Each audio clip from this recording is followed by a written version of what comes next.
Bonjour à tous et bienvenue dans le Mug Now Tech. Nous sommes le 15 mai 2023 et on va attaquer tout de suite avec une petite nuance. Le générique va être en partie fait par la musique du générique habituel et un petit peu par moi aussi.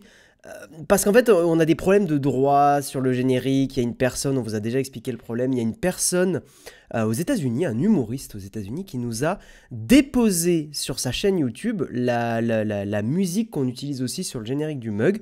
Une musique dont on a les droits, hein, on utilise une bibliothèque payante musicale pour cette musique. Et en fait, ce YouTuber s'est dit que c'était une très bonne idée de déposer chez YouTube cette même musique, ce qui fait qu'en fait on se fait striker sur Twitch et en gros vous perdez une partie du son du replay des mugs, ce qui est, vous en doutez, très embêtant pour nous. Donc je vais lancer le générique et voilà, et on démarre tout de suite. Allez, c'est parti. Elle est de pouet. Ah oui, mais je l'entends pas. Mince. Bah vous entendez ma voix aussi, pouet. Attendez, je baisse un peu le volume, voilà, pour pas qu'on se fasse strike. C'est le générique du mug, ouais, papa, présenté par nous trois, parce qu'on est beau, bien sûr, blablabla. Ta. Ah, c'était bien, hein. Ouais, on a passé un bon moment. J'ai pas eu le temps de faire le changement parce qu'on a fait une nouvelle version un peu plus traficotée pour pas qu'on se fasse strike. Mais voilà, ouais, c'est un vrai problème pour nous. C'est ce qui se passe avec ce son déposé, parce qu'on s'est pris des pains et des strikes à la fois de YouTube et à la fois de Twitch. Tu peux pas le faire en ukulélé. J'ai pas le ukulélé à côté de moi, Yves Castel. Voilà, c'est pour ça. et moi qui me suis dit, ah, c'est vrai qu'il était producteur. Mais bien sûr, grand producteur de musique, DJ Morate évidemment. Alors bonjour à tous, si je porte le bob, c'est que vous êtes sur une version du mug un petit peu temporaire pendant 2 semaines. C'est pas le mug de l'été, pas du tout. C'est le mug des vacances de Jérôme. C'est-à-dire que donc Jérôme est en vacances pendant 2 semaines avec Marion, vous l'avez compris, vous vous en doutez. Et donc Marion et Jérôme ne peuvent pas faire les mugs. Et donc, eh bien, c'est moi qui les ferai avec Léo, mais un jour sur 2, parce que sinon ça va nous faire vraiment beaucoup. Donc vous aurez les mugs pendant 2 semaines, donc du 15 au 26, pardon, du 15 au 26. Vous aurez les mugs le lundi, le mercredi, le vendredi. Lundi, vendredi, c'est moi, et mercredi, ça sera notre Lélé national, bien sûr, Léo della Reggi, mais maintenant qui est Léo del Muggo. Je sais pas comment on dit. Mais voilà, donc vous aurez une version du mug un petit peu plus en alternance. Hein. Le mardi et le jeudi, il n'y aura donc pas de mug, ce qui peut être l'occasion d'aller voir éventuellement un petit peu ce que font d'autres streamers et streameuses le matin. Mais attention, on vous surveille. Vous restez dans le mug aussi, hein.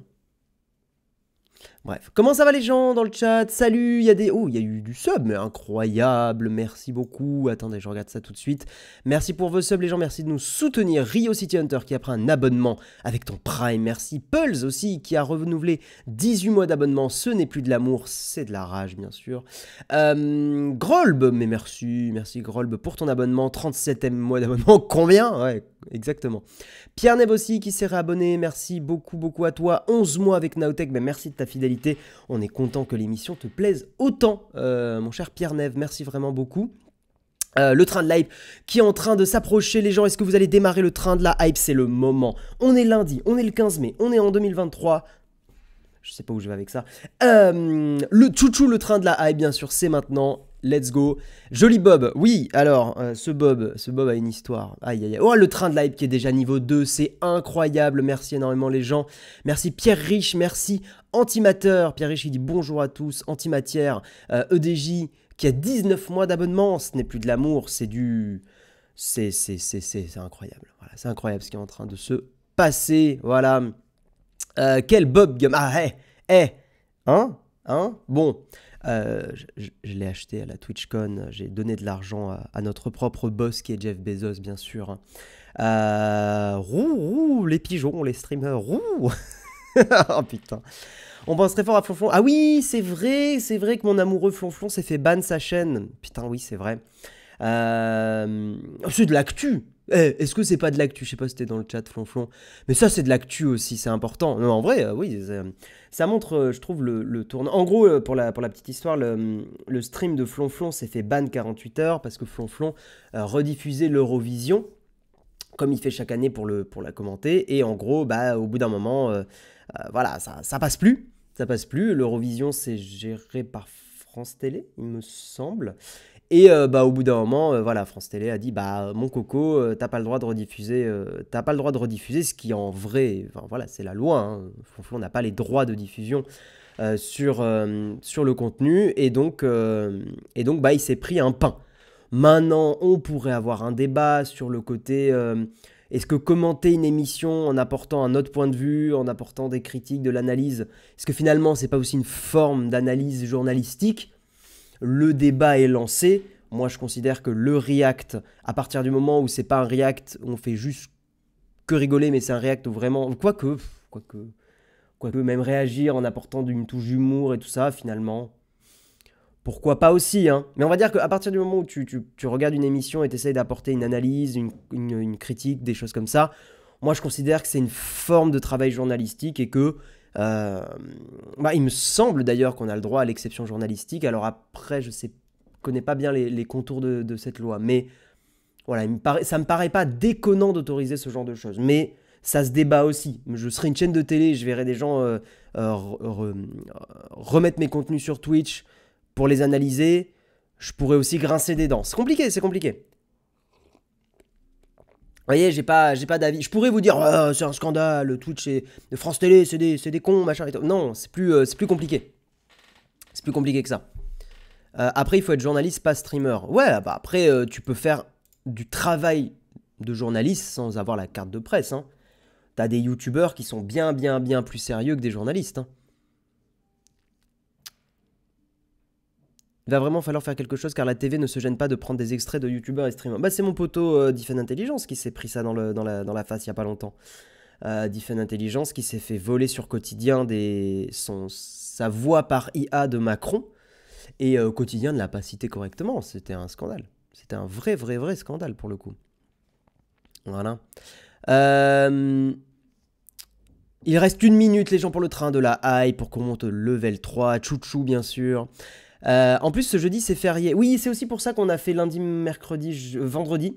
C'est que il y avait un jeudi férié et tout ça. Et moi, demain, en plus, je suis pas vraiment trop dispo. J'aurais pas été trop dispo pour faire un mug et tout. Bon, bref, voilà, ça tombe bien de faire pour nous lundi, mercredi, vendredi. On fait les mugs à ce moment-là. Voilà. Et Jérôme reviendra le 29, quelque chose comme ça. Ils ont la belle vie chez Nowtech, c'est que ça marche bien. Bon, tu sais, non, en plus, non. On va pas non plus se plaindre, mais on va dire, c'est pas toujours facile. Mais bah, c'est juste, François, il faut prendre des vacances, quoi, aussi. Si on sort pas un peu la tête de l'eau et de Paris un petit peu et tout, bah, tu te crames complètement hein, dans ce métier-là. Hein. Voilà, non, mais dans tous les métiers, hein. Dans tous les métiers, on se crame hein, si on est tout le temps à 200% et qu'on fait pas de pause. C'est pas compliqué. Si je te vole ton taf sans ton autorisation, t'es pas content, c'est normal. C'est compliqué parce que c'est ton pote. Non, c'est pas compliqué, ça pourrait être d'autres gens, Chacotay. Non. Bon, tu sais, non, attends, Flonflon, je l'ai déjà rentré dedans. Hein. Il y a des trucs où j'étais pas d'accord avec lui. Hein. Non, je suis pas d'accord. C'est plus compliqué que ça. Beaucoup plus compliqué que ça. Mais on va pas faire le débat maintenant. On est là pour l'actu tech. J'ai pas d'avis non plus, je suis quand même team Flonflon, mais je comprends France T. Ouais, pour moi, c'est un débat qui est plus compliqué que ça. Mesdames et messieurs, merci pour le train de la hype ce matin. Merci de nous soutenir sur l'émission, c'est très important pour nous. Merci beaucoup. Nous allons parler de l'actu tech. Et on va faire un petit sommaire très rapide. Est-ce que la scène va bien fonctionner ? Alors, dans l'actualité de ce matin, nous allons commencer par parler d'un article du JDG, Journal du Geek. Sans prévenir, Oppo, on en a parlé un petit peu la semaine dernière, c'est pour ça que je trouvais ça bien de relancer là-dessus. Oppo qui ferme Zeku, je sais pas comment le prononcer, sa filiale de développement de puces. Donc effectivement, c'est compliqué pour la Chine, surtout ce qui va être justement le développement des puces Alors quand on dit puce, ça va être processeur, microprocesseur et tout ça. On en reparlera en lisant l'article, mais vous allez voir que la Chine n'est pas si bien que ça dans le domaine des microprocesseurs. Nous enchaînerons avec un autre article de Journal du Geek, de la pub dans Windows 11, jusqu'où veut aller Microsoft. Et c'est un article où je vais un peu tempérer. Voilà, l'article de Journal du Geek là-dessus. On va parler bien sûr d'une annonce qui a un petit peu secoué le monde de la tech, en tout cas hier. Claude, l'IA d'Anthropic, peut désormais assimiler un livre en une petite minute. Donc effectivement, hein, cette IA peut avaler en termes de nombre de tokens possibles un livre entier. Et des livres assez gros, hein. Donc on verra ça ensemble. Nous allons parler d'une volonté d'Apple d'un changement. Donc c'est un article ça. Avant c'était Big Geek, ici c'est un article de Clubic. Apple qui va effectivement chercher à opérer une bascule technologique historique, notamment sur la partie écran. Nous en discuterons, justement, j'ai refait une petite mise à niveau rapide avec Bloxon vidéo, c'est très très très bien. Et on terminera le Kawa avec un dernier article de Les Numériques, CATL, donc qui est a priori une entreprise chinoise, production de batteries lithium-ion, qui dévoile une batterie 2 fois plus dense, destinée à faire voler des avions. Effectivement, c'est un gros challenge. C'est une volonté de pas mal de monde de faire voler des avions à l'électricité et non pas au kérosène. Mais le problème, c'est que les batteries lithium-ion, ça pèse extrêmement lourd. Et si on équipe un avion entièrement avec des batteries électriques, l'avion il est vraiment beaucoup trop lourd et en gros c'est absolument pas rentable aujourd'hui. Voilà.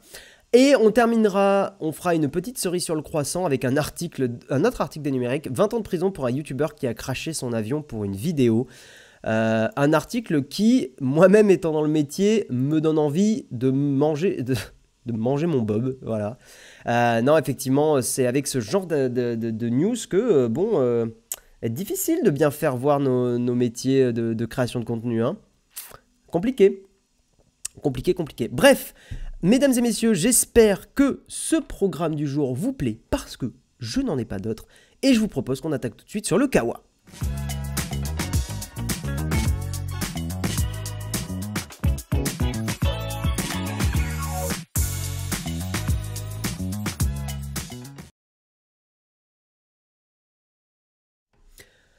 Dans l'actualité, donc nous allons commencer par parler d'Oppo. Merci Julien M pour ton abonnement, 27e mois d'abonnement, merci énormément.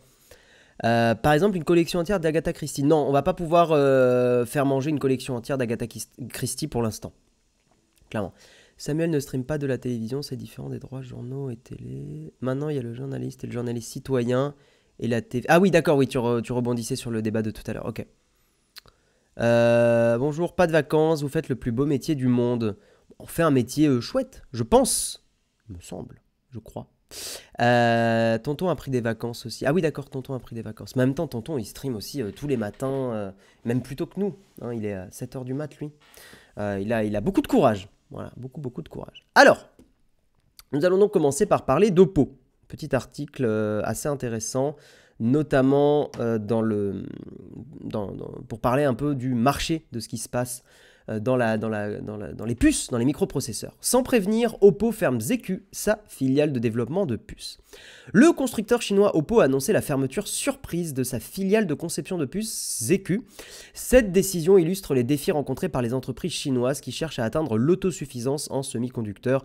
C'est aussi, toute cette actualité est très liée à ce qui se passe autour de Taïwan, autour de l'expertise qu'a Taïwan en termes de semi-conducteurs, le fait que les États-Unis ont un peu la mainmise sur Taïwan et tout ça. Donc il y a aussi un aspect très géopolitique à tout ça qui est assez intéressant, je trouve. Oppo a annoncé vendredi dernier la fermeture de la filiale chargée de développer des puces maison ZQ. Cette décision a été prise en raison des incertitudes de l'économie mondiale et du marché des smartphones. Selon un communiqué de l'entreprise, comme je vous l'avais dit, Oppo est en train de se retirer de France, a priori, à cause d'une décision légale. Les employés de ZQ ont été prévenus moins d'un jour avant la fermeture, provoquant, comme on l'imagine, une grande surprise. Créé en 2019, ZQ avait pour mission de concevoir des puces destinées aux appareils Oppo. Cette stratégie suivait celle de Huawei Technologies et de sa filiale iSilicon. Xiaomi et d'autres fabricants de smartphones chinois ont également créé leur propre division de puces. La fermeture de Zécu intervient dans un environnement difficile pour les entreprises chinoises de conception de puces sans usine, fabless. Les restrictions à l'exportation imposées par les États-Unis, donc c'est une des raisons principales, hein, visant les semi-conducteurs avancés, ont compliqué l'acquisition de puces. Selon la China Semiconductor Industry Association, la CSIA, sur 3243 entreprises de conception de puces fabless en Chine l'année dernière, seulement 566 avaient un chiffre d'affaires supérieur à 100 millions de yuan, 14,4 millions de dollars. Oui, effectivement, c'est un gros chiffre comme ça sur le papier, mais oui, en réalité, c'est pas un énorme chiffre, je trouve. Est-ce que des gens ont l'information dans le chat, car vous êtes des personnes exceptionnelles, de la notion de fabless, que moi je ne connais personnellement pas très bien? Des conceptions de puces sans usine, est-ce qu'il y a quelque chose d'un peu à savoir sur fabless? Qu'est-ce que ça signifie? Quelle est la différence avec des conceptions avec une usine, dans une usine? Voilà, si quelqu'un a un peu l'info là-dessus, ça pourrait être cool. Les sanctions qui restreignent l'exportation de puces utilisant des technologies américaines rendent de plus en plus difficile pour les entreprises chinoises de trouver des fabricants pour leur conception. En décembre 2021, Oppo a dévoilé son premier processeur d'image interne appelé Mari Silicon X. Il est présent dans la gamme des smartphones Find X de la société. Le processeur a été fabriqué par TSMC. Oui voilà, mais TSMC c'est Taïwan. Le plus grand fabricant de puces sous contrat au monde en utilisant son processus de gravure 6 nanomètres qui est désormais sous le seuil de 14 nanomètres des sanctions de Washington. TSMC est par ailleurs le principal partenaire d'Apple pour la fabrication des puces des iPhone, iPad, iMac, hein, effectivement. Là, c'est là où on voit la mainmise des États-Unis sur Taïwan par rapport à leurs usines de semi-conducteurs. En fin d'année 2022, Oppo a dévoilé sa deuxième puce interne axée sur l'amélioration des performances audio Bluetooth. La fermeture abrupte de Zécu, survenue alors que l'entreprise publiait encore des annonces pour de nouveaux employés il y a 2 semaines. Ah oui, c'est vraiment rude, ouais. Surligne les défis auxquels sont confrontées les entreprises chinoises qui cherchent à atteindre l'autosuffisance en semi-conducteurs. Malgré ces obstacles, Oppo n'a pas encore dévoilé le montant qu'elle avait investi dans Zécu avant sa fermeture. Au premier trimestre, Oppo occupait le 4e rang mondial en termes d'expédition de smartphones au premier trimestre. Face au marasme du marché, les expéditions d'Oppo ont chuté de 22% l'année dernière pour atteindre 103 millions d'unités selon les données d'IDC. Ok. Je pense que c'est pas impossible qu'Oppo se ressente de plus en plus sur la Chine et commence à arrêter les exportations. Hein. Oppo en Chine d'ailleurs, c'est quel Oppo marché chinois? Ils en sont où là aujourd'hui? Le marché chinois des smartphones sous l'emprise d'Oppo. Apple, Vivo, Honor et Xiaomi dépassés. Oppo, ils sont premiers en Chine, hein, c'est bien ce qui me semblait, ouais. Plus grand vendeur en Chine, c'était en avril 2023, bah c'est frais, ouais. Complètement frais. Donc en Chine, effectivement, Oppo, c'est 19,6 parts de marché. Apple est en dessous avec 17,6%, Vivo 17,3%, Honor 16%.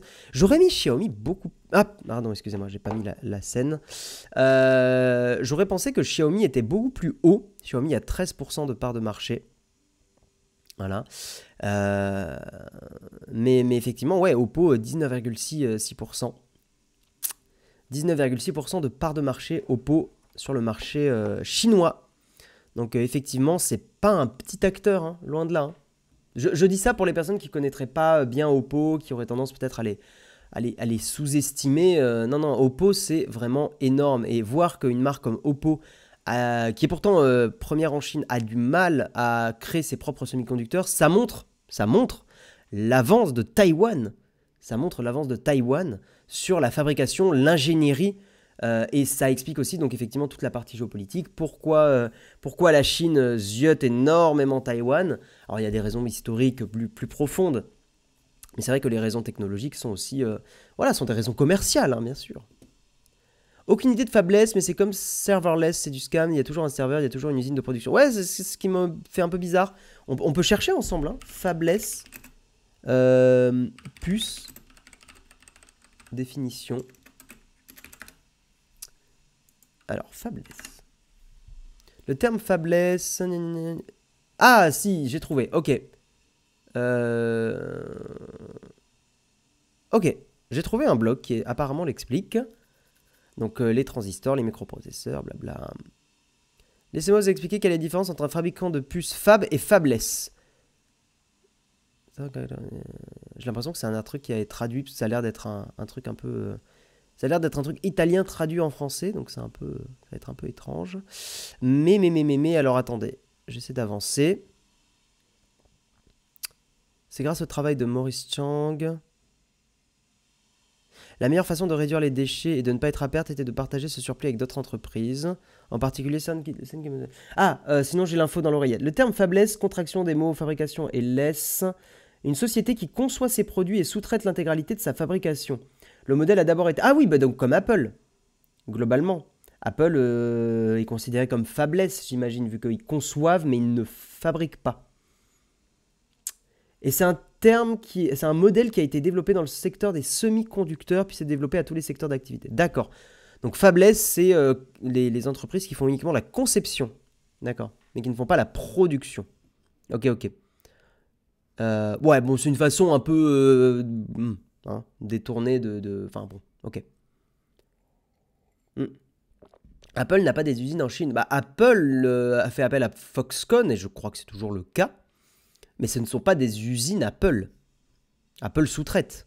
Oui, en fait, c'est ce qu'on pourrait... En français, on appellerait ça de la sous-traitance. En fait. Voilà. Bonjour, je dois changer de tel. Est-ce que Oppo est une marque à prendre en compte? Non. Oppo est en train de se retirer du marché français. Donc ça, on l'avait dit la semaine dernière. Non, non, non. Évitez Oppo pour le moment, ouais. Comme Apple qui fait produire ses puces avec TSMC, ils n'ont pas d'usine, ils sous-traitent. Tout à fait. Tout à fait. TSMC fabrique ses propres puces, alors que Oppo conçoit le design des puces et les fait faire par d'autres fondeurs. Ouais. Info chat GPT. Ouais, ça va, on a déjà expliqué. Première fois que j'entends ce mot, je vais demander à chat GPT. Ok, ok.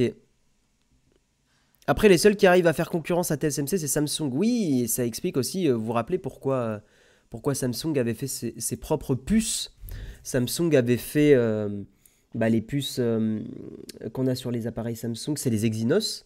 Samsung a fait ses propres puces Exynos, qui d'ailleurs étaient très critiquées par les consommateurs, parce qu'effectivement, elles étaient moins efficientes, moins performantes et tout ça.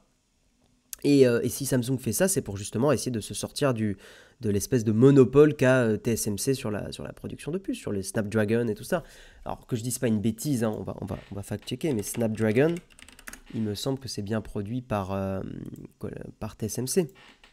TSMC. Construit sur le procédé 7 nanomètres de TSMC. Ouais, c'est ça. Hein. Non, TSMC rentre bien dans la course. Snapdragon 855, technologie de semi-conducteur TSMC. Ouais, TSMC est complètement omniprésent pour tout ce qui va être les puces Qualcomm, bien sûr. Voilà. Ok.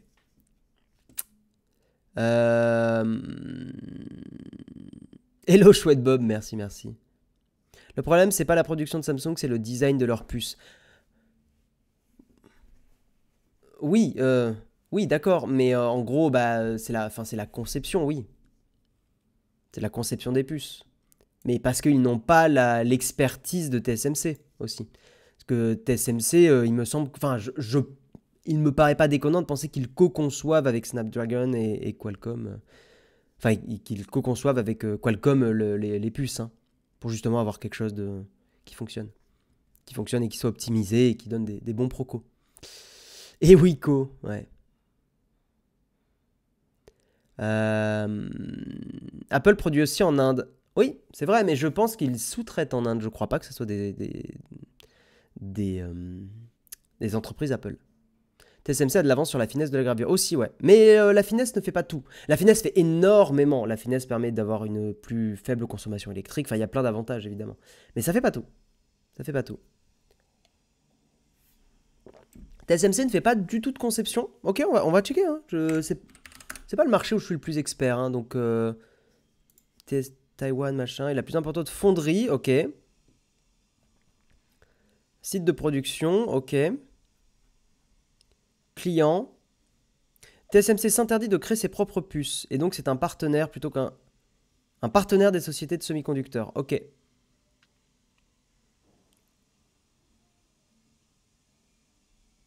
Ok. Je lis un petit peu. Hein. Depuis 2014, Apple représente le client le plus important de TSMC avec un peu plus de 20% des ventes. Ok. Apple, Mediatek, AMD, Qualcomm, Nvidia, Sony, Marvell, ST Microelectronics et Analog Device. Il n'y a que Apple qui est le plus gros client de TSMC, mais tous les autres clients représentent moins de 10% des ventes. C'est une entreprise qui essaye d'avoir justement beaucoup de clients différents. J'aimerais bien juste savoir si c'est arrivé à TSMC concevoir des puces. Il lance la production. Ok, non, donc a priori, effectivement, ils ne font absolument que la production et absolument pas de conception, de co-conception. Ok.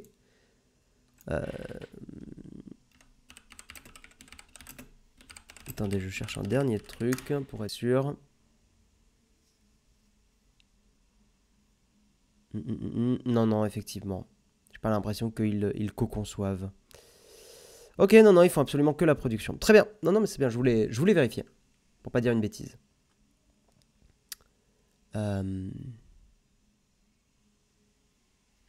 Apple arrose beaucoup TSMC pour être premier sur les carnets de commandes. C'est très certain, oui. Apple produit en Irlande et aux États-Unis aussi. Le reste, c'est des sous-traitants. Ok. Pour la plupart, c'est ARM qui conçoit et les entreprises modifient à leur sauce. Il y en a des meilleurs que d'autres. Ouais. Allez, on va passer au deuxième article du jour. Il est déjà 8h29. Un autre article de Journal du Geek. De la pub dans Windows 11, jusqu'où veut aller Microsoft? Alors, on va commencer cet article en disant qu'effectivement, la pub dans Windows, c'est quand même une plaie. Mais j'aimerais un peu nuancer. Microsoft donne l'impression de vouloir transformer Windows 11 en panneau publicitaire. Entre les pubs dans le menu démarrer et dans les réglages du système d'exploitation, l'éditeur cherche à pousser ses applications et ses services auprès d'un maximum d'utilisateurs. Les dernières versions de bêta de Windows 11 montrent que Microsoft cherche à intégrer de plus en plus de publicité pour ses services dans son système d'exploitation. En plus des annonces déjà présentes dans le menu démarrer, la dernière version de test, la build 23.451, inclut de la publicité pour un essai de Microsoft 365 et d'autres services dans les réglages. On peut voir dans les captures d'écran publiées par le tweeter Albacore un nouvel onglet Accueil dans les réglages, intégrant une invitation à essayer Microsoft 365. Le lien semble donner accès à un essai gratuit de la suite d'applications de bureautique de Microsoft. On y trouve également une annonce pour OneDrive et une autre incitant les utilisateurs à terminer la configuration de leur compte Microsoft pour bénéficier des applications 365 et du stockage en nuage sur leur ordinateur. Une autre publicité est présente dans l'onglet Compte pour inciter les utilisateurs à se connecter à leur compte Microsoft. Ces publicités ressemblent beaucoup à celles d'une précédente version de test où les utilisateurs ont découvert des annonces quand ils cliquent sur le menu Démarrer. Dans ce menu, les publicités sont plus discrètes et proposent aux utilisateurs de se connecter à leur compte Microsoft ou de profiter gratuitement de Microsoft 365 sans préciser qu'il faut tout de même entrer ses informations de carte de crédit pour accéder au mois gratuit d'applications de bureautique. Donc ça ressemble à ça. Il y a le compte Twitter The Book is Closed, Albacore, qui effectivement montre un petit peu ce que ça donne dans la version bêta. Quand vous êtes sur les paramètres, il y a un accueil qui dit « Essayez Microsoft 365, finissez de sécuriser votre compte. » Voilà, de vous forcer un petit peu la main à vous connecter avec un compte Microsoft. Voilà. Dans ces différents aperçus de Windows 11 distribués aux testeurs, il est clair que Microsoft cherche à savoir jusqu'où aller en intégrant des publicités pour ses propres services dans son système d'exploitation. L'éditeur n'a pas voulu commenter ces derniers développements, mais il pourrait expliquer qu'il s'agit non pas de publicité au sens strict du terme, mais plutôt d'informations pour indiquer aux utilisateurs qu'ils peuvent se servir de ces services afin de gagner en productivité. Voilà. Effectivement, dans le bouton qui permet d'éteindre l'ordinateur, dans la version bêta, on aurait aussi un truc, Backup Your Files, donc une espèce de promo, dans le bouton justement arrêter. Hein, le bouton arrêter qui est celui-là que j'ai regardé sur mon propre ordi. Il peut y avoir des pubs un petit peu différentes. Hein, sign up for Microsoft Account. Donc se connecter à son compte Microsoft, compléter son profil, enfin bref, un peu essayer de vous forcer la main à utiliser les services de Microsoft. Voilà. Toutefois, la frontière est mince entre des publicités pour des services et des logiciels maison et des publicités pour d'autres produits tiers. On n'en est pas encore à voir des publicités pour des voitures dans Windows, mais au rythme où vont les choses, rien ne serait étonnant. Je tempère en disant que cet argument, c'est l'argument de la pente glissante, c'est un sophisme qui n'a pas de preuve. Ce qu'on est en train de voir ne prouve absolument pas que Microsoft pourra aller plus loin. Merci Kramus31 pour ton sub, merci Pax Megalanis aussi pour ton sub, merci énormément. C'est en tout cas une tendance lourde dans l'industrie où les publicités s'incrustent partout. On peut le voir dans les systèmes d'exploitation basés sur Android de constructeurs comme Xiaomi ou même chez Apple. Les éditeurs comme les constructeurs cherchent de nouvelles sources de revenus. C'est exactement ce que j'allais dire. En fait, en lisant l'article, je m'étais fait la réflexion, mais l'article conclut un peu là-dessus. C'est pas bien mieux chez Apple. Quand vous avez un iPhone et les gens vont dire oui, mais vous êtes fanboy, mais comment ça, vous critiquez Apple? Mais oui. Oui. Non, alors, les gens qui ont des iPhones dans le chat, ou des Mac, soyons honnêtes 2 secondes, à partir du moment où vous commencez à avoir un peu trop d'iCloud, votre iCloud rempli, hein, les 5 Go de stockage de base, l'appareil, il vous force comme pas possible pour vous inciter absolument à prendre l'abonnement iCloud Plus, machin truc bidule. Les services aussi d'Apple sont en général forcés. Un Freeform qui récemment s'est installé tout seul. Vous imaginez sur Windows une appli qui s'installe toute seule de Microsoft, les gens ils auraient pété un câble sur Twitter, il y aurait eu des articles et tout. Apple aussi, il y a forcément eu des articles sur Freeform, mais vous voyez ce que je veux dire? Honnêtement, regardez, attendez, je suis sûr que si je vais voir mes paramètres, non, j'ai pas de message relou. Mais je l'ai souvent, le message relou, qui se met tout en haut de tes paramètres pour essayer de te forcer un peu la main à prendre l'abonnement plus élevé, parce que parce que bidule. Les trucs qui sont forcés aussi dans la recherche. Enfin, il y a pas mal de choses qui sont chez Apple aussi un peu forcées. L'album de YouTube. Ah oui, on se rappelle de ça, effectivement. Donc en fait, l'article a raison hein, de taper sur Windows 11, mais là, il faut taper sur tout le monde, quoi. Vraiment, est-ce que ça doit passer par une évolution de la législation, de faire en sorte que tu puisses pas autant faire de la promotion intrusive comme ça? Je sais pas. Je sais pas parce que c'est très dur à légiférer. D'un autre côté, on peut dire bah, c'est le propre système d'exploitation de Microsoft et de Windows. Enfin, c'est le propre système d'exploitation de Microsoft, c'est Windows. Est-ce qu'ils n'ont pas le droit de faire un peu ce qu'ils veulent aussi? On peut aussi se poser cette question. La réalité, c'est que non, ils n'ont pas le droit de faire ce qu'ils veulent, parce qu'à partir du moment où il y a une espèce de forme de position dominante, c'était le cas avec Internet Explorer, les lois les ont forcés, Microsoft, à proposer notamment d'autres navigateurs web ou d'autres moteurs de recherche, pour éviter de forcer Edge, Bing, Internet Explorer, tout ça, quoi. La pub YouTube Premium, dès que tu ouvres YouTube, à la limite du harcèlement. Ah ouais, mais il y a une forme d'harcèlement, hein. Faut utiliser les termes. Merci Static Official pour ton Prime, 12 mois. Joyeux anniversaire, merci à toi. Apple qui te force à mettre Apple Pay. Oui, le fameux terminer la configuration, qui est très pénible. Hein. Google installe aussi ses services sur son téléphone. Ça me dérange pas une installation d'une app native de l'OS. Par contre, qu'on me force partout de prendre un abonnement. Ah, mais on est bien d'accord. Hein. Si tu n'utilises pas iCloud, 0 pub pour te forcer à l'utiliser. T'es allé voir les réglages de ton iPhone? À partir du moment où tu commences à atteindre les 5 Go, ce qui en fait, par design, ils sont pas cons chez Apple, par design, c'est fait un peu exprès pour que tu les atteignes très vite. En fait, à partir du moment où tu mets des photos, si tu fais les réglages par défaut, tes 5 Go, tu les as atteints en quelques semaines. Ah, j'en ai ras le cul de l'album de YouTube. Ah non, mais maintenant, c'est plus le cas, non? Rassure-moi, Basti. J'ai pris le Famille pour pas avoir à réparer l'iPhone de ma femme. Framboise bio, j'ai pris les 50 Go à 1 €. Ouais.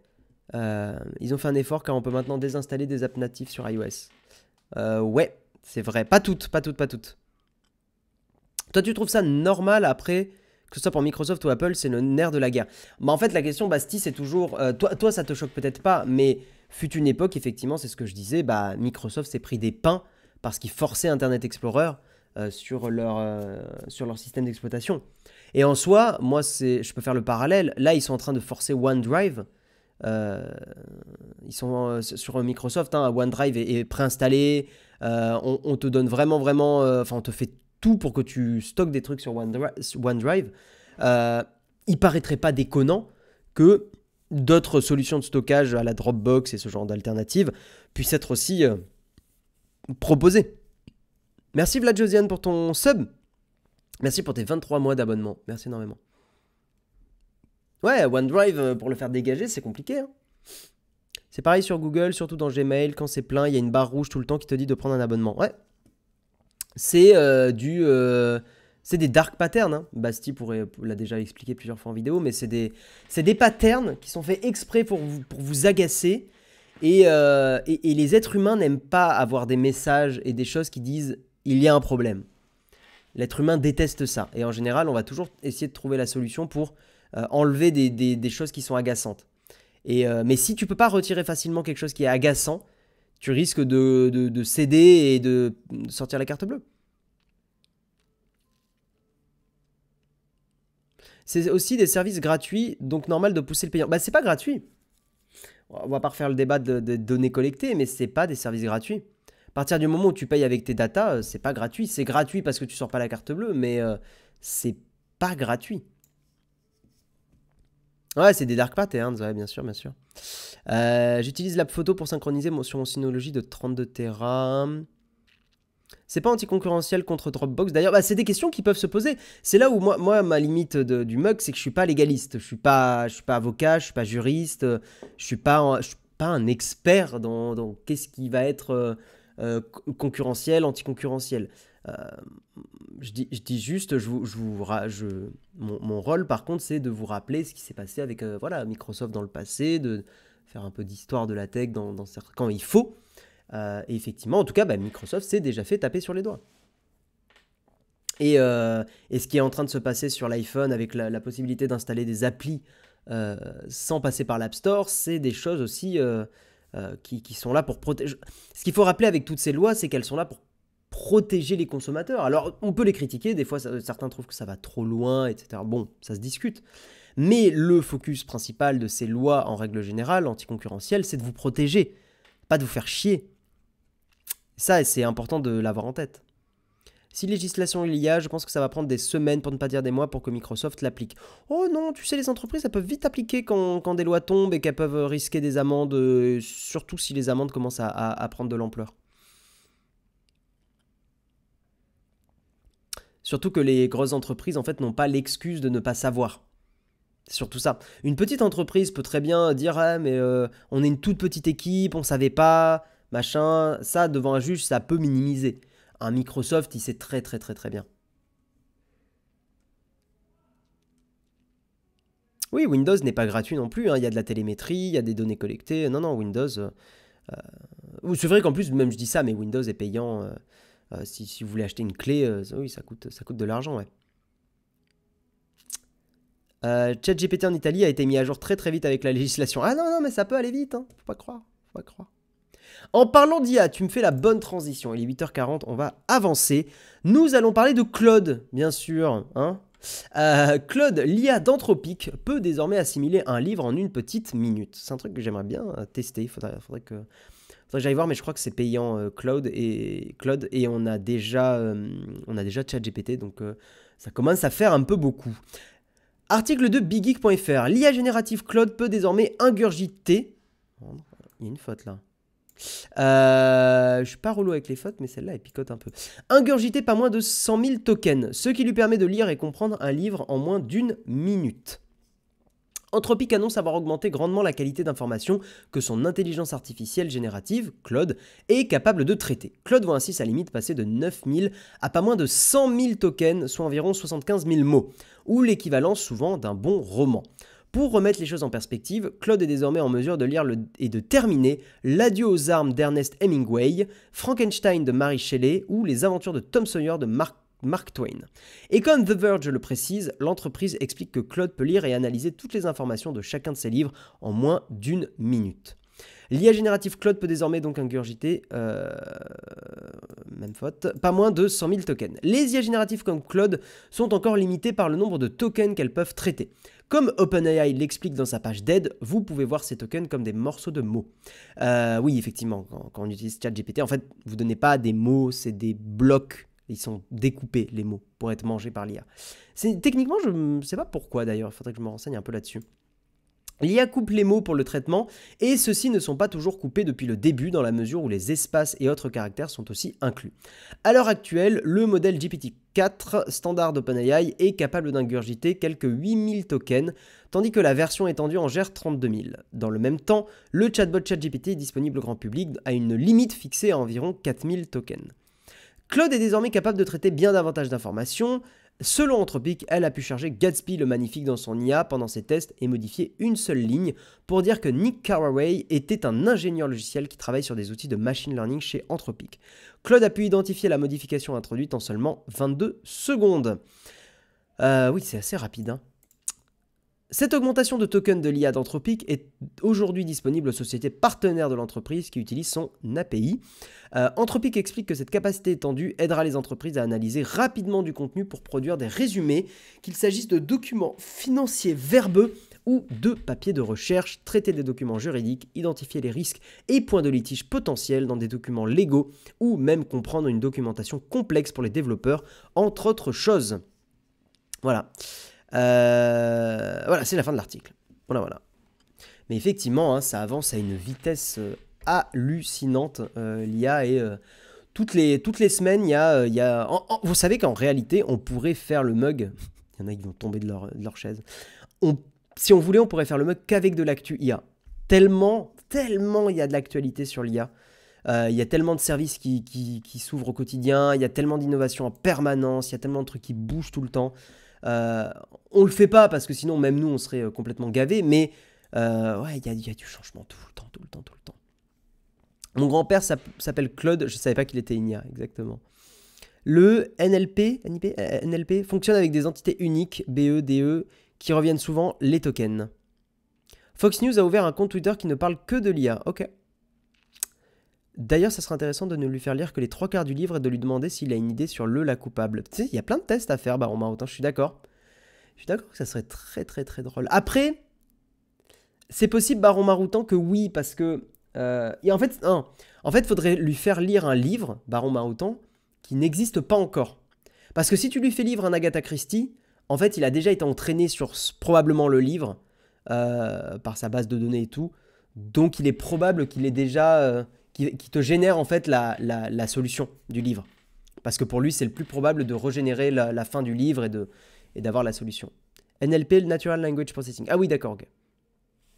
C'est cool, c'est grâce aux fautes qu'on distingue un article écrit par un humain et pas une IA. Oh, l'IA peut générer des petites fautes aussi.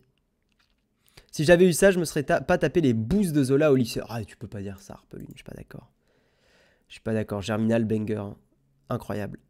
J'ai dit ça sans déconner, hein. Très bon livre. Claude peut désormais traiter jusqu'à 100 000 tokens, soit l'équivalent de 75 000 mots.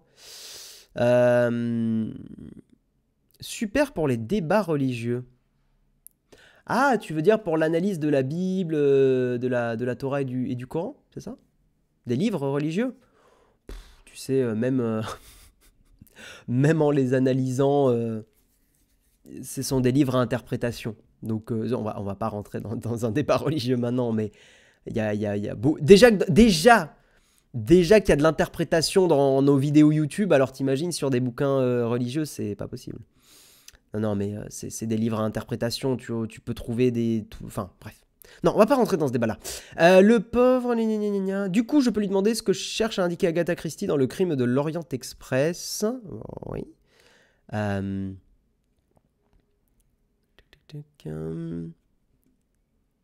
Je suis Cosette. J'aurais peut-être pas eu 7,5 à l'oral pour belle amie au lycée. Par exemple, ils étaient 10. Il dira que c'est... Spoiler alert, le juge. J'ai eu la malchance d'avoir eu à lire La curée au lycée. C'était bien une bouse. Je le connais pas, celui-là. La curée. Émile Zola. Ouais, mais je le connaissais pas du tout. La curée est un roman d'Émile Zola. Ah, on fait de la culture ce matin. Deuxième volume de la série Les Rougon-Macquart.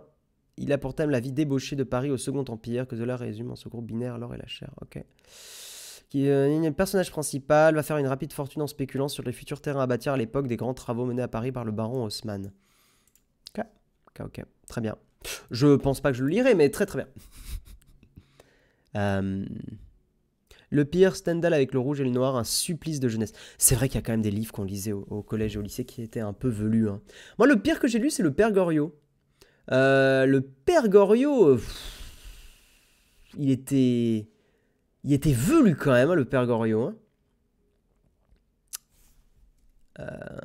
Balzac, la Télénova quand il n'y avait pas de télé. Ah, Antigone, j'ai bien aimé, pour le coup.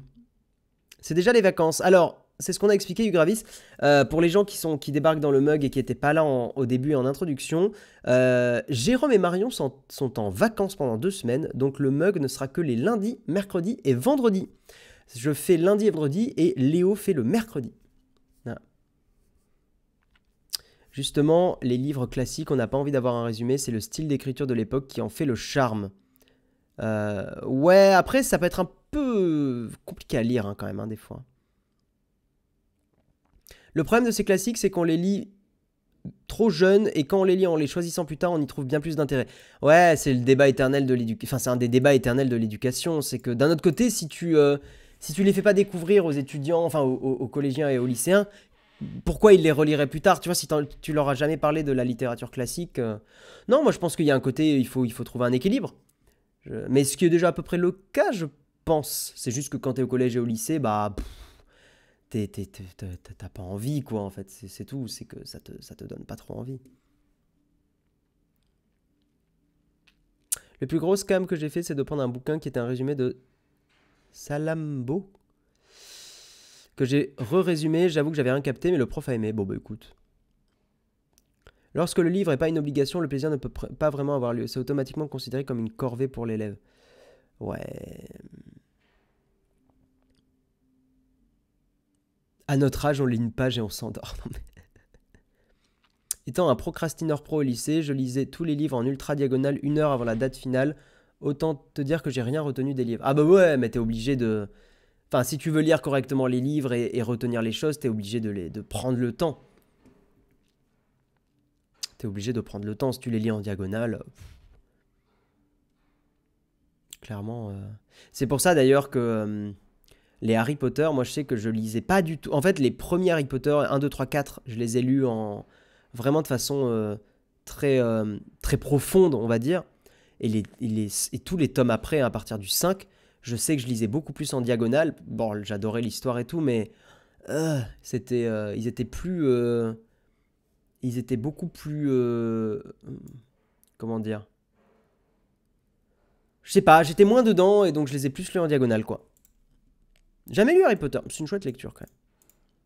Surtout, moi je trouve, et c'est un truc que voilà, bon, malgré tous les débats et toutes les controverses et le fait que, bon, c'est pas terrible, hein, voilà, mais je trouve que J.K. Rowling a eu quand même du génie. Si vous lisez juste le début de Harry Potter 1, putain, on parle de littérature dans le mug, je crois que c'est une des premières fois.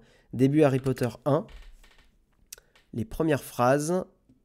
est-ce que j'aimerais juste la première page, si je la trouve. Attendez.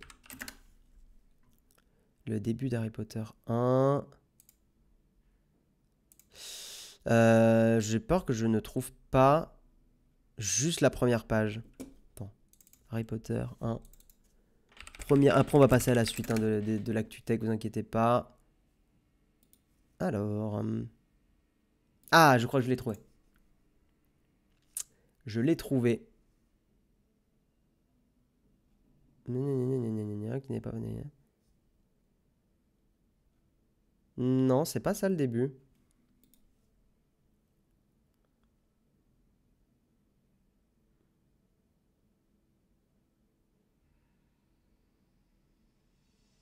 Je crois que c'est ça, mais j'ai pas le souvenir que la phrase était exactement comme ça. Mais effectivement, le début, c'était Mr. et Mrs. Dursley, qui habitaient au 4 Private Drive, avaient toujours affirmé avec la plus grande fierté qu'ils étaient parfaitement normaux. Merci pour eux. Et c'est le merci pour eux, je trouve, qui est... Alors, je sais pas si c'était exactement ça, là dans ma tête ça résonne pas, mais c'était le merci pour eux, c'était cette formulation-là que je trouve très très chouette. C'est pas, voilà, c'est pas non plus la plus grande littérature du monde, mais je trouve que ça marchait très très très très bien, quoi. Oui, c'était ça, merci pour eux. Ouais, le merci pour eux il te rentre vraiment dedans, il te met... C'est assez fort. En fait, c'est... ce qui est assez fort, et même dans certains films, ce que je trouve très très chouette et qui montre la finesse de l'auteur ou de l'autrice, c'est quand on arrive à poser des personnages en très peu de temps. C'est un des trucs les plus compliqués en écriture de films, de séries, de livres et tout ça, c'est de poser un personnage. Et un autre film où on arrive à poser un personnage qui je trouve est un bon exemple, en plus un peu pop culture et tout, c'est Piège de cristal, Die Hard. Die Hard est un exemple de comment on pose un personnage en très très très peu de temps. La première scène de Die Hard, c'est une scène dans l'avion, et le personnage principal, donc joué par Bruce Willis, en fait on comprend en même pas 30 secondes que c'est compliqué avec sa femme, même je crois qu'il est divorcé, que c'est un mec qui se pose plein de questions, qui est un peu torturé, blablabla, enfin c'est... Voilà, et ça, c'est très très très compliqué à faire de bien poser des personnages en très peu de temps. Allez, on avance dans le mug, on n'est pas là pour parler littérature, même si c'est quand même très intéressant. On va avancer et on va parler d'un article de clubic.com, un changement technologique sur les produits Apple. Merci Just Rocket pour le Prime, merci énormément. Apple veut se débarrasser de l'OLED qui le rend trop dépendant des trop peu nombreux fournisseurs d'écrans. Excusez-moi, je réouvre juste l'oreillette au cas où. Recourant à cette technologie, dont Samsung. Pour cela, le constructeur mise sur le micro-LED. Alors, je ne savais pas exactement ce que c'était le micro-LED, donc je vais vous éclairer un petit peu là-dessus, si je peux utiliser ce petit jeu de mots. Les rumeurs étaient persistantes et viennent encore de prendre du poids avec un nouveau rapport de la réputée publication DigiTimes. À pas confondre avec la suite de Digimon, bien sûr. Apple préparait bien le passage de ses iPhones et iPad à la technologie d'affichage micro-LED. Donc effectivement, l'objectif principal d'Apple est ici de réduire sa dépendance aux fournisseurs d'écran OLED qui sont Samsung, LG et BOE. Cette manœuvre pourra avoir de lourdes conséquences sur les carnets de commandes de Samsung Display et LG Display. Si Apple prend en charge le design de ses futures dalles micro-LED, la société devra tout de même compter sur ses sous-traitants pour la production. Une partie de celle-ci pourrait d'ailleurs être confiée à LG. Merci Télévore85 pour le Prime, 16 mois d'abonnement, merci énormément.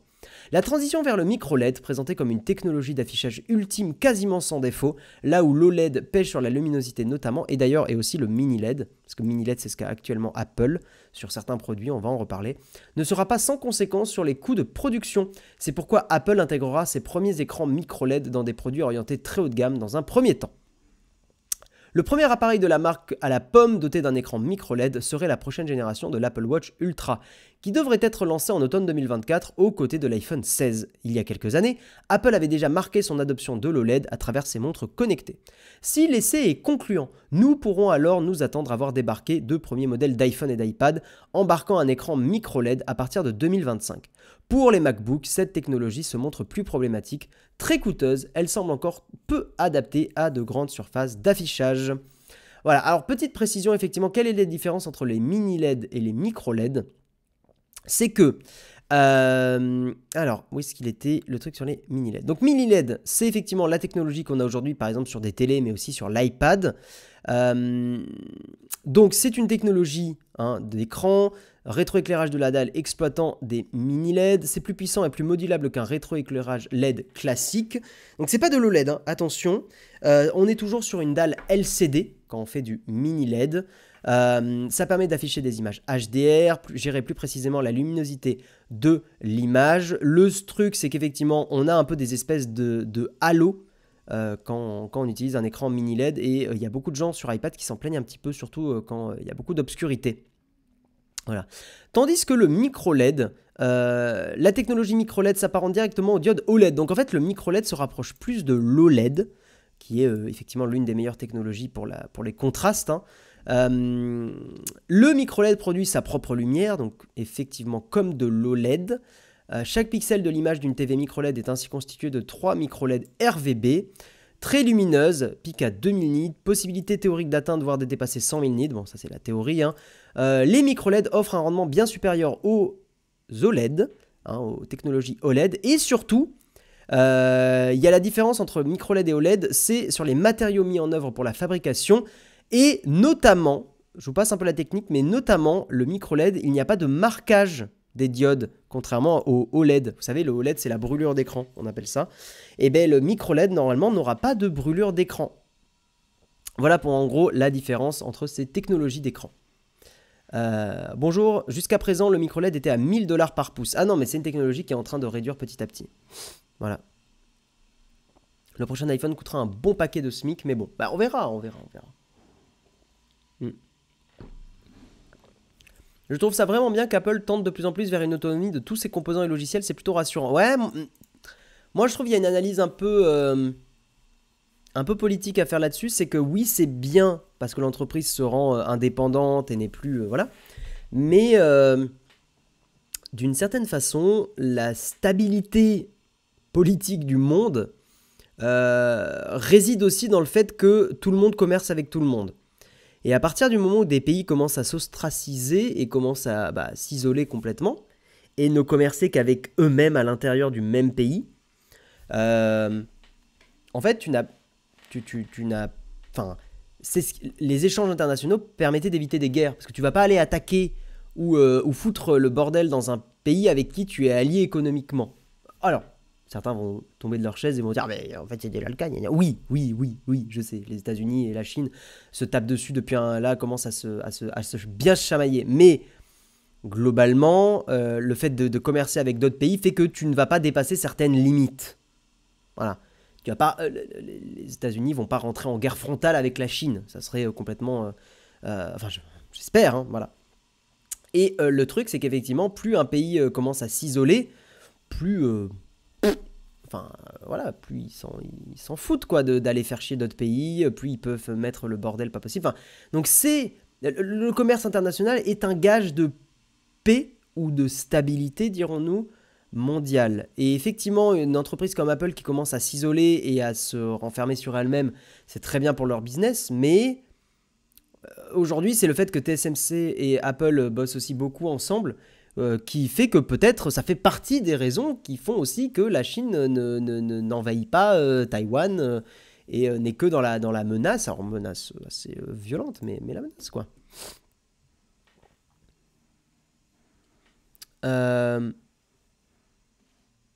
Il y a la course vers Mars peut-être. Il faut occuper les enfants pour qu'ils ne se disputent pas, ouais. C'est plutôt l'inverse, hormis la Première Guerre mondiale qui est exceptionnelle dans l'histoire, il y a souvent eu des accords entre belligérants pour maintenir le commerce malgré la guerre. Je vois pas en quoi ton commentaire dit l'inverse. Parce que justement, toi tu es en train de dire il y a eu du commerce, mais il n'y a pas de commerce entre des pays ennemis.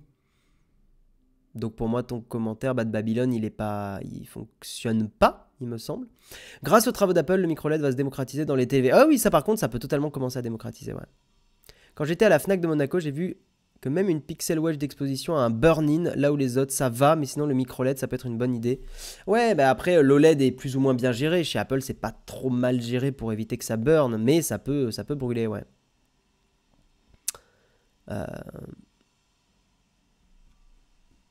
Qui a aujourd'hui...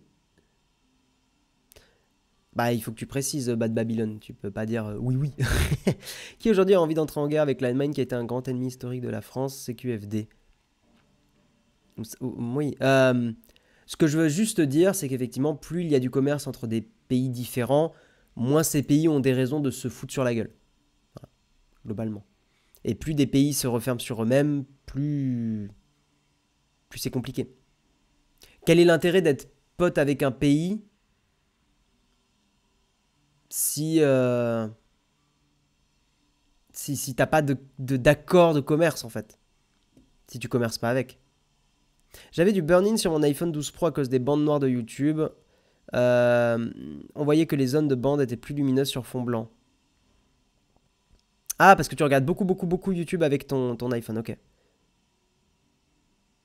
Je voulais dire que 2 pays en guerre ouverte tentent généralement de maintenir le commerce.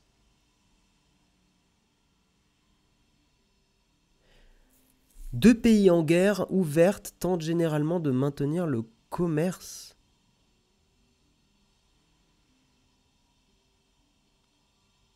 Ah, mais tu peux pas prendre Lafarge et Daesh comme exemple. C'est un exemple tellement particulier.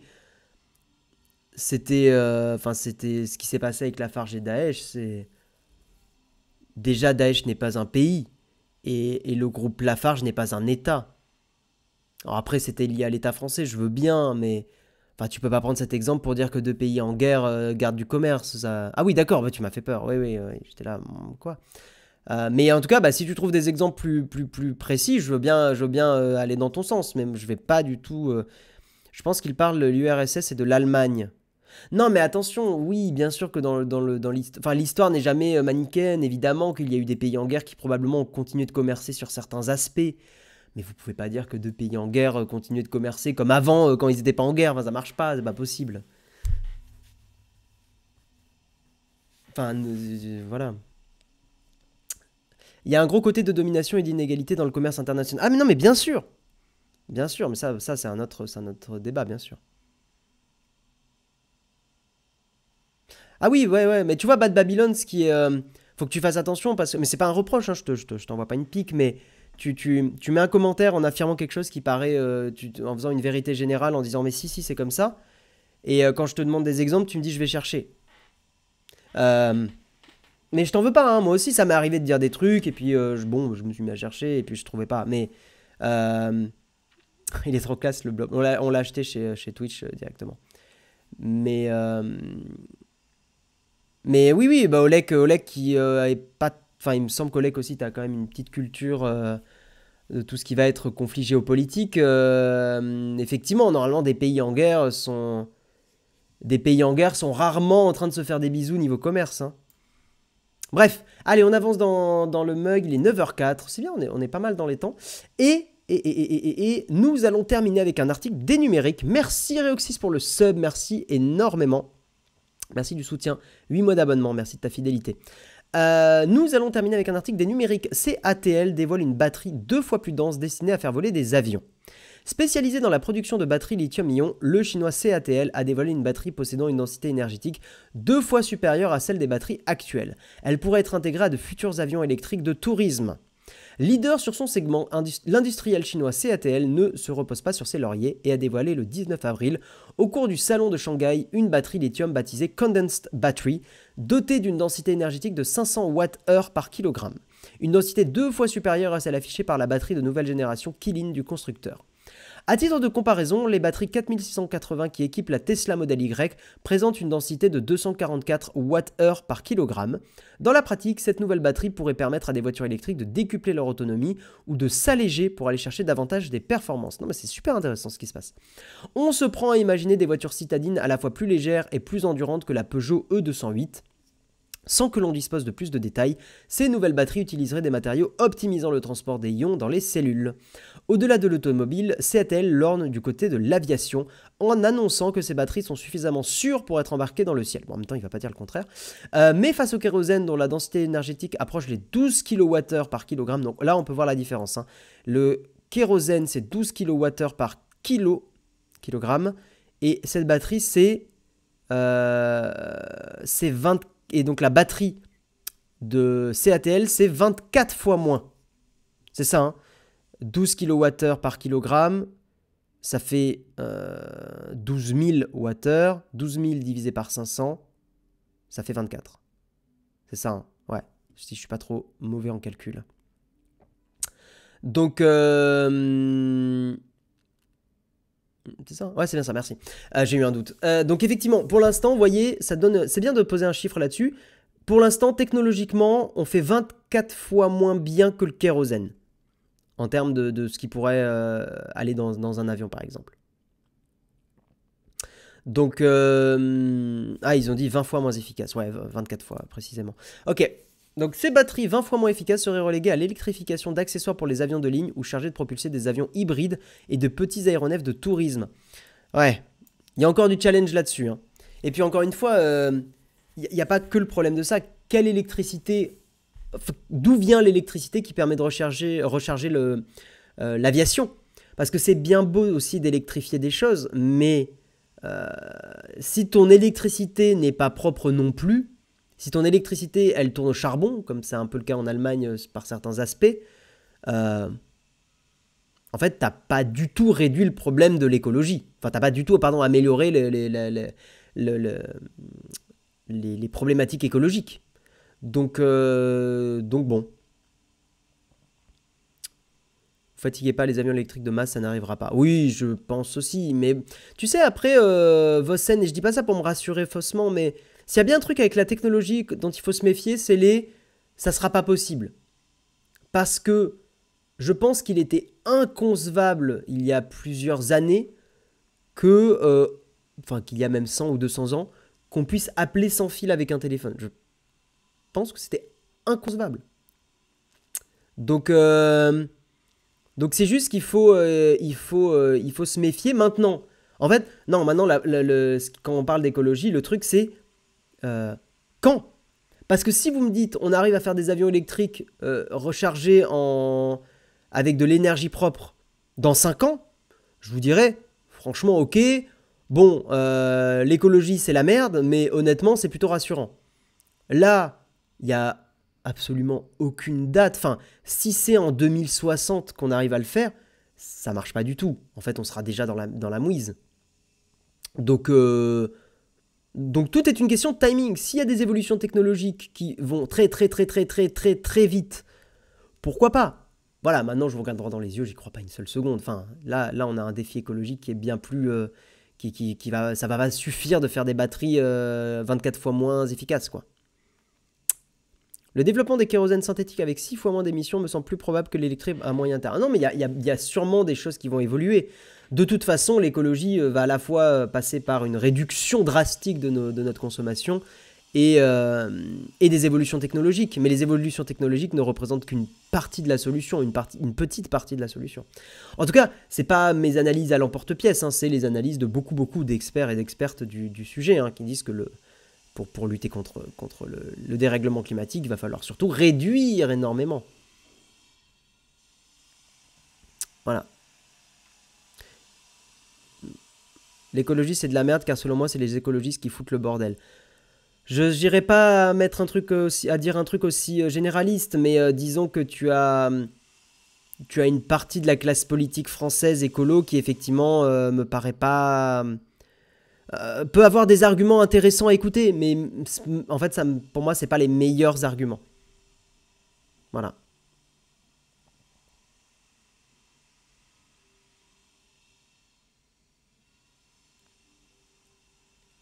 On n'a pas le droit de mettre des appareils avec batterie lithium en soude. Ces avions seront-ils autorisés à décoller? Oui, bah oui, mais c'est pas lié. Si des avions ont des batteries... Enfin, ce sera des batteries optimisées et protégées pour que ça aille dans un avion. Enfin, tu vois, Razorback... Là, ce qui se passe, en fait, c'est que les batteries du grand public, c'est pas les mêmes batteries que tu auras dans les avions. Les batteries du grand public peuvent poser des soucis parce qu'elles sont probablement... Enfin, t'as beaucoup de chinoiseries pas très bien produites, t'as beaucoup de choses comme ça.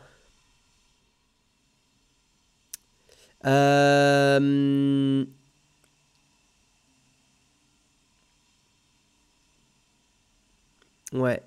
Allez, on avance, on va passer à la petite cerise sur le croissant.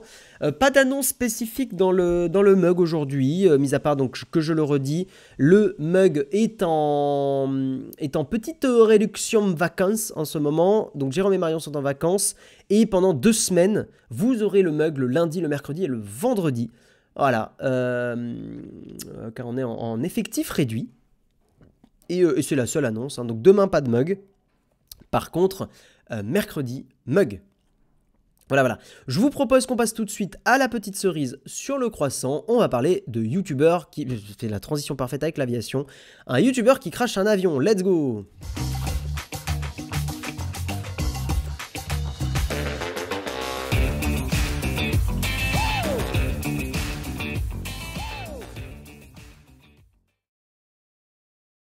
Alors, qu'est-ce que c'est que cette histoire? Un article de Les Numériques.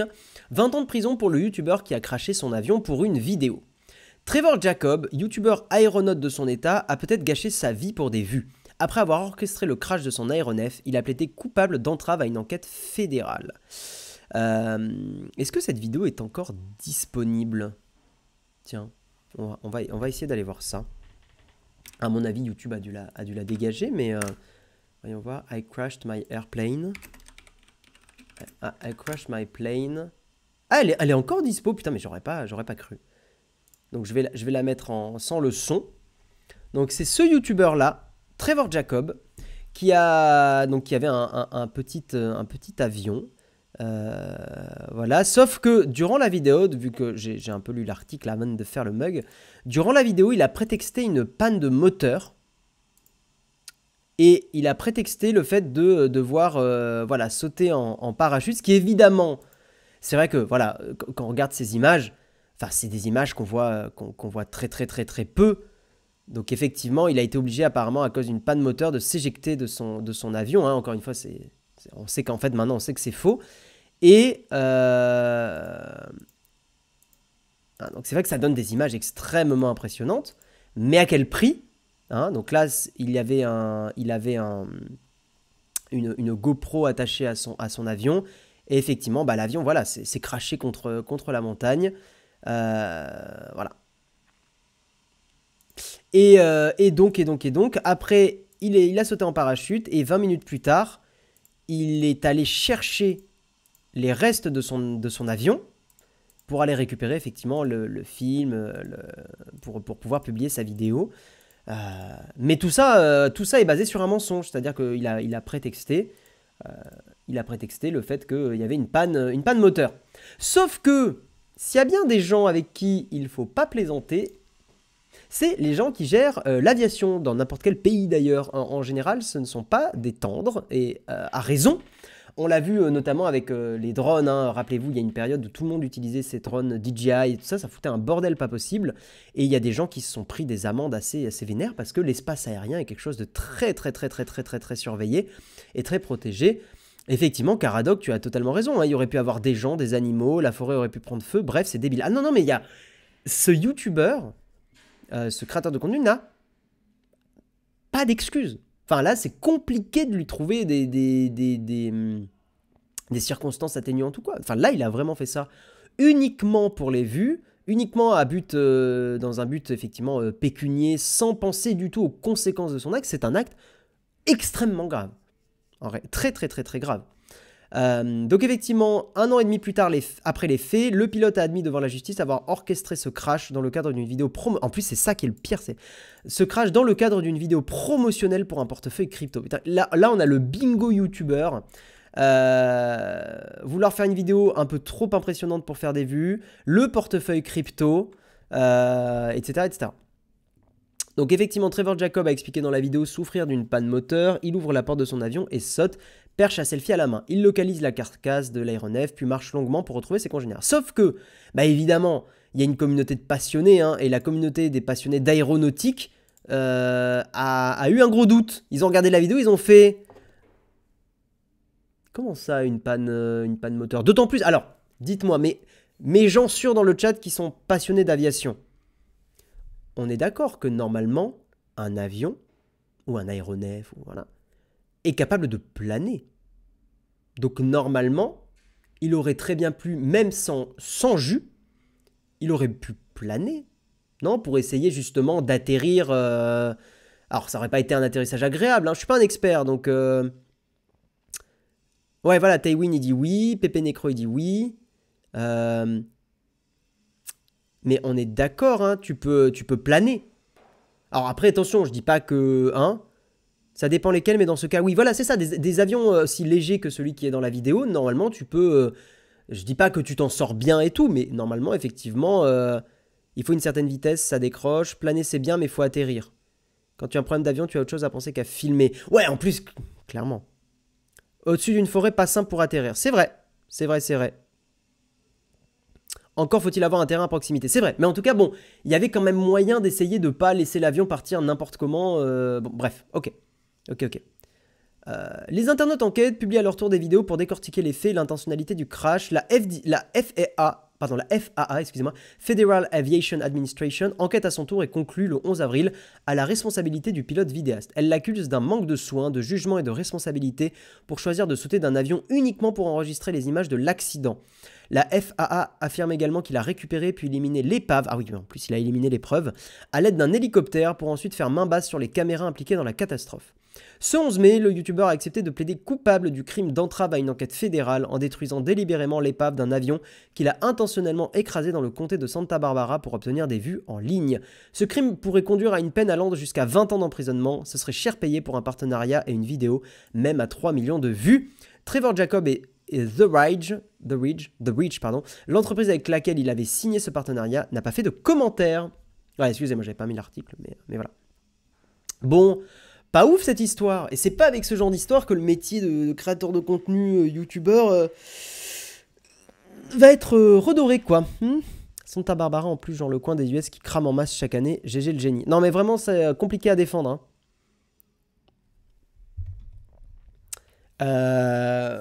Il y a des boîtes noires sur ce type d'avion. Non, c'est pas des avions de ligne. Les boîtes noires, c'est sur des avions de ligne. Enfin, ou des avions militaires, j'imagine. C'est complètement interdit par la FAA de sauter comme ça de son avion. Non, mais c'est interdit. Enfin, mais ça m'étonne pas. En fait, là, pour le coup, il n'y a même pas besoin d'être un expert juriste. Enfin, sauter d'un avion qui va se cracher, tu sais pas trop où. Il n'y a pas besoin d'être un expert pour dire que bof.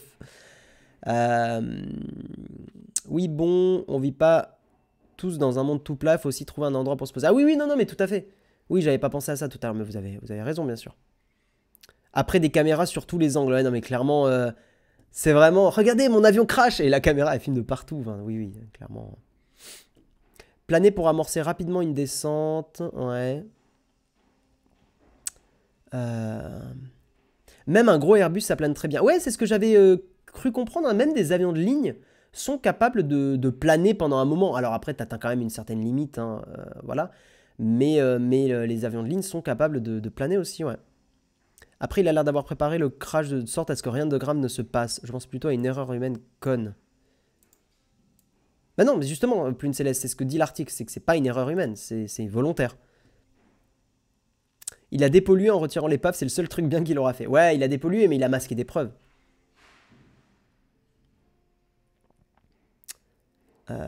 Après, il a l'air d'avoir... Ah oui, pardon, j'ai déjà lu.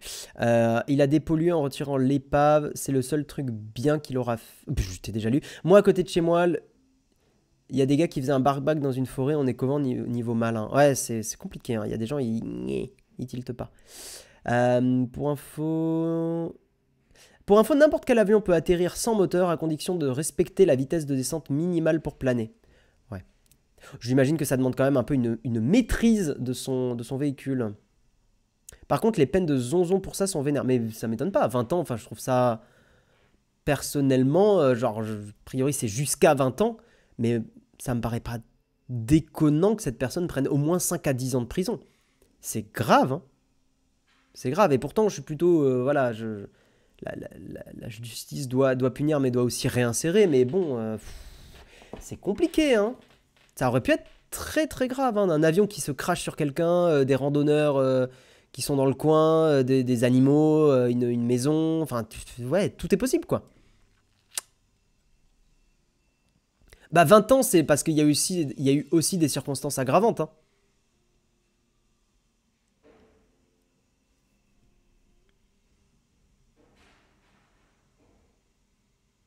Il va servir d'exemple juste pour faire des vues, c'est lunaire.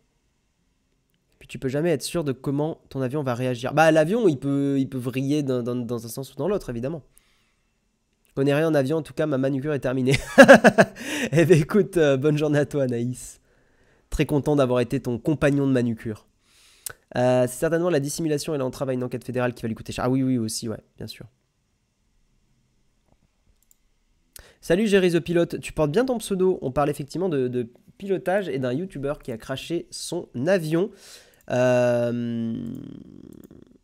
a crashé son avion en prétextant une panne moteur, sauf qu'en fait c'était complètement orchestré. Ouais, c'était complètement prévu. Hein.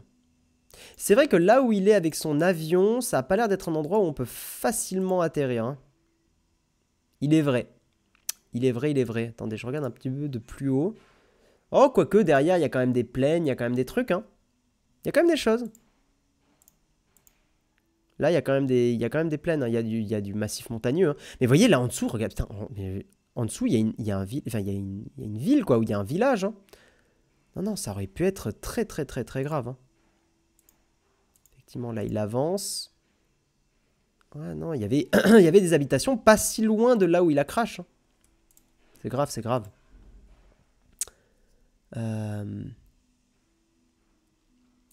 C'est compliqué à défendre. Pour faire l'avocat du diable, j'imagine qu'il avait calculé l'endroit probable pour que ça soit loin de toute civilisation. On est d'accord, c'est un abruti. Ouais.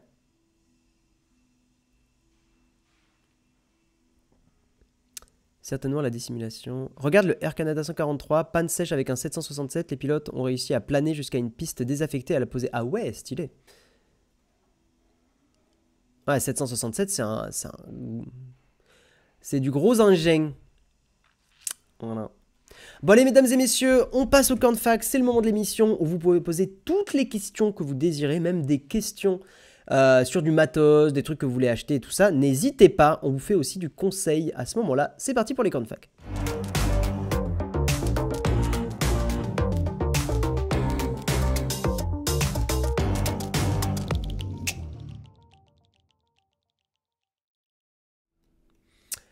Donc c'est le moment de l'émission où on discute ensemble. Donc si vous avez des questions, n'hésitez pas. Sinon, on terminera le mug.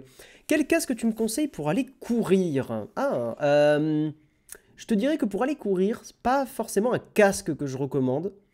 Dans le sens où avoir un casque sur ta tête quand tu cours, et donc ton corps rebondit, je te dirais qu'il vaudrait mieux que tu te prennes des écouteurs sans fil, type AirPods, type Bose, type... Enfin voilà, ce genre de marque d'écouteurs, tu seras plus à l'aise, je pense, pour courir. Ils sont résistants à la transpiration, les écouteurs comme ça. Salut The Gold Killer, comment tu vas? Ça va bien, merci. Ça va bien, ça va bien.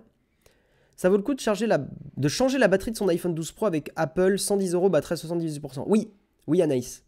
Ça vaut le coup. Ça fait chier, hein. Je sais que ça coûte cher, mais 110 €, tu vas avoir un iPhone 12 Pro qui est reparti pour 3 ans. Donc c'est très cher.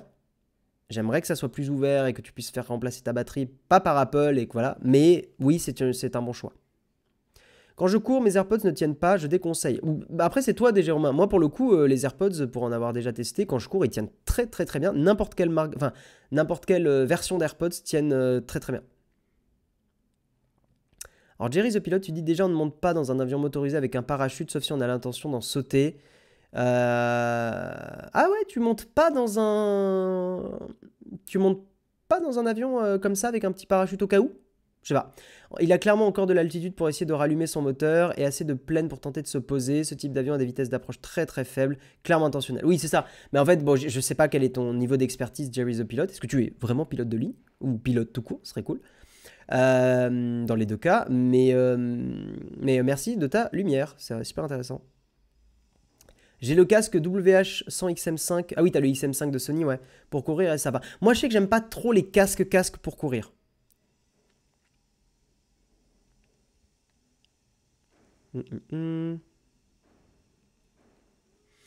J'ai suivi ta reco et j'ai acheté un Steam Deck d'occasion. J'ai des soucis de connexion Wi-Fi, mais c'est pas mal. Ça m'arrive de temps en temps, ça coûte .net, d'avoir, allez, une fois tous les mois, peut-être un petit bug du Wi-Fi, mais je l'éteins et je le rallume et ça va. Donc, enfin, ça va. Je commence à configurer pour jouer à des jeux Switch. Merci bien. Tu recommandes quoi Steam Deck pour rétro gaming? EmuDeck. Regarde des tutos EmuDeck. Pour les AirPods, tu as des bouts de plastique pour les tenir mieux autour de l'oreille. Ouais, moi, ils tiennent bien les AirPods quand je cours. Tu es instructeur de vol, pilote de ligne chez SAS Scandinavien. Ah ouais, d'accord. Excusez-moi, monsieur. Excusez-moi, nous avons une personne super intéressant. Putain, tu dois en avoir des anecdotes à raconter. Ça va être trop bien. Salut Pandaka, bienvenue à toi. Bonjour à ceux qui nous rejoignent. Je reprécise, demain, pas de mug. Jeudi, pas de mug. Les mugs pendant 2 semaines ne seront que le lundi, le mercredi et le vendredi. Donc je sais, vous allez être triste demain de ne pas avoir le mug pour vous réveiller. Moi aussi, quand j'ai pas le mug pour me réveiller, je suis triste. Mais voilà, on est sur un régime allégé. Jérôme et Marion sont partis en vacances. Pourquoi tu peux pas te poser de questions? Mais si, tu peux poser des questions à Kranit. Si, je viens de lire ta question. Je cours depuis quelques semaines et je conseille les casques à condition osseuse type SCOS. Ils permettent d'entendre l'environnement. Ok. Conduction, pas condition. Oui, conduction, ouais.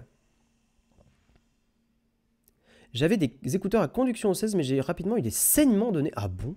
Ok. Que penses-tu de Bard? J'ai pas encore testé. J'ai pas encore test. Quelle méthode vous utilisez pour suivre l'actualité? Lecteur de feed RSS, Feedly. Ouais, en fait, Anok, alors, je sais que Jérôme, globalement, utilise surtout Flipboard. Moi, j'utilise Flipboard et Feedly. J'utilise les deux. Quand je prépare le mug, en fait, d'abord, je regarde les articles Flipboard et ensuite, je regarde les articles Feedly. Et en général, je loupe pas trop en faisant ça. Casque Jabra Move, c'est top pour le sport. Je le connais pas du tout, le Jabra Move. Je suis pilote dans GTA, ça compte.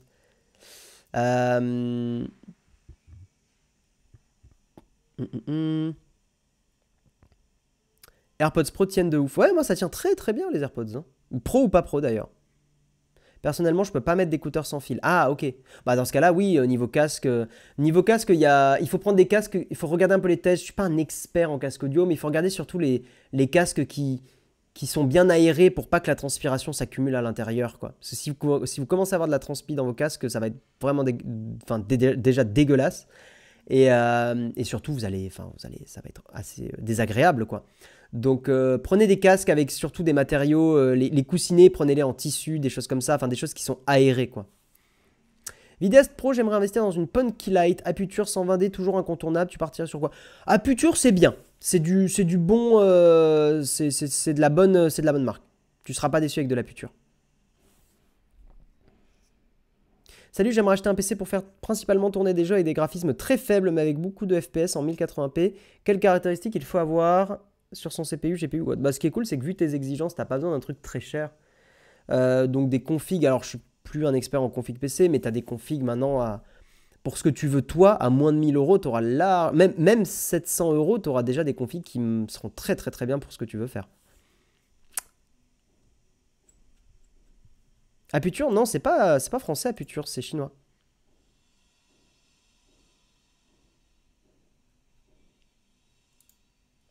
Et donc le pire, c'est qu'il avait une licence de pilote et malgré toutes les mesures de sécurité qu'il a dû apprendre durant sa formation, il a fait crasher un avion juste pour une vidéo. Là, pas du gain. Il s'est brûlé les ailes. J'aimerais m'aider ChatGPT pour préparer un événement, mais j'ai du mal pour le prompt. As-tu un site d'aide à me conseiller?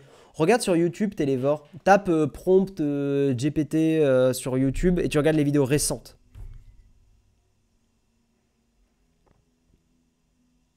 Non, je l'ai revendu mon Apple Watch, Babounet. Mais après, si tu fais du sport régulièrement et tout, enfin moi je fais du sport, j'ai pas d'Apple Watch, mais c'est très très bien l'Apple Watch hein, pour monitorer ton sport. Moi, vraiment, l'Apple Watch trop peu de batterie. Ça me saoule, en fait, vraiment. Ah, t'as reçu un sub-gift, trop bien, Anok. Trop cool. Je dirais que pour les écouteurs, ça dépend grave de ta forme d'oreille. C'est pour ça que tu en as plusieurs formes différentes et que chacun a sa préférence. Moi, dès que c'est des écouteurs sans fil, je suis sûr qu'ils vont tomber dans les 30 secondes, même en marchant. Ouais, mais il y a des formes d'oreilles qui les prennent pas. Feedly fait moins scroll infini par rapport à Flipboard. Ouais, un petit peu, ouais. De toute façon, au bout d'un moment, moi, c'est le temps aussi qui me limite, hein, Patitus. Pour faire l'actualité le matin, en général, je prépare pendant 1 heure, un truc comme ça.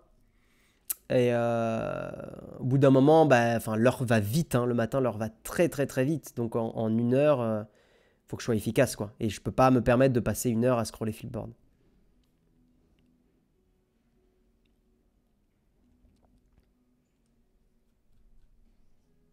J'ai envie de craquer pour la Ultra, mais c'est une question d'autonomie. Mais c'est qu'une question d'autonomie, c'est relou. Ouais, je comprends. Après, bon, si t'as l'argent, pourquoi pas, hein. Moi j'avoue, ça, bon, je suis pas, c'est pas mon design déjà de 1. Et de 2, je la trouve extrêmement chère, quoi. J'ai du mal à payer. Mais c'est un bon produit, hein. Jérôme en est très content. Lui, enfin voilà, lui, ça lui sert vraiment beaucoup sa watch et tout. Mais moi, je trouve que c'est un produit qui coûte extrêmement cher, quoi. Je me vois pas mettre 800, 900 balles dans une montre connectée, vraiment. Même si Apple, voilà, ils font des bons produits, mais... Et je trouve qu'elle est pas assez... Elle manque encore un peu de garantie sur la réparabilité, tout ça, sur la longévité. Enfin, j'aimerais qu'Apple me garantisse que à 900 balles, 800, 900 balles, ma montre, elle est mise à jour 10 ans, quoi, minimum. Mais c'est moi, hein, après, hein, voilà, c'est des choses qui me gênent un peu, moi, quoi. J'ai la Withings ScanWatch, ouais, tout à fait, j'en suis très content. Mais je l'ai payé beaucoup, beaucoup, beaucoup moins cher qu'une Apple Watch Ultra. Ouais, je l'aime bien la Withings ScanWatch, ouais. Mais après, voilà, soyons très transparents. L'Apple Watch est un meilleur produit que la Withings ScanWatch en termes de suivi, en termes de tracking. en termes de connecté et tout ça, hein, clairement. Il y a encore moins cher comme la SE. Oui, moi c'est pour ça. Le conseil que vous donnerez Jérôme, il a raison, c'est si vous voulez vraiment une Apple Watch, testez un modèle pas trop cher et vous verrez si vous l'utilisez vraiment. Ouais, il est 9h32, je vais pas tarder à vous laisser, ouais. Ouais, ouais. Je prends une dernière question et je vous laisse. Tu connais les casques encore? Non, pas trop. Pas trop, pas trop. As-tu des recos de casque audio avec un bon son, à moins que pour jouer, ça sert pas d'avoir un casque haute fidélité? Si tu fais du gaming, non, t'as pas besoin d'un casque haute fidélité, hein. Clairement. Après, si tu veux un casque audio avec un bon son, si c'est pour gamer, t'as des... Faut au moins que tu mettes une centaine d'euros, je pense, si tu veux un casque avec un bon son pour gamer.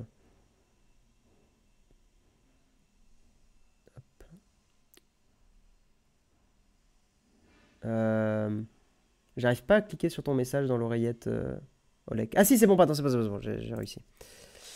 Vous êtes renseigné sur la future CEO de Twitter, genre son background et un avis sur le fait qu'Elon lâche le lead à part votre question. On en a parlé, Maxou31, dans le mug de vendredi. Donc je t'invite à aller écouter le replay du mug de vendredi. Jérôme a fait un article là-dessus. Voilà. Voilà. Allez, mesdames et messieurs, je vais vous laisser là. Merci d'avoir suivi le mug, merci énormément. On a passé un très bon moment, c'était très chouette. Donc demain, je le redis, voilà, je sais qu'on ne le dira jamais assez. Demain, pas de mug. Pas de mug le mardi, pas de mug le jeudi, pendant 2 semaines. Voilà, notez bien ça de votre côté, sinon vous allez être tristoun demain. Dans l'autre actualité, il y a une vidéo qui est sortie vendredi, qui en plus est en train de bien marcher, donc c'est cool, merci à tous, on voit que la vidéo vous plaît. Et je vais vous envoyer, je vais raider, je sais pas, qui est en live, je vais regarder un petit peu des streamers ou streameuses, peut-être pour changer un peu, qui sont en live. Voilà, je vous fais des bisous, je lance le générique de fin, je crois qu'il n'y a pas de musique sur le générique de fin, donc vous étonnez pas, c'est toujours dans le même problème hein, de la personne qui nous a déposé une musique dont on a les droits. Donc voilà, générique de fin, je vous fais des bisous les gens, merci d'avoir suivi le mug, et à mercredi, ciao ciao.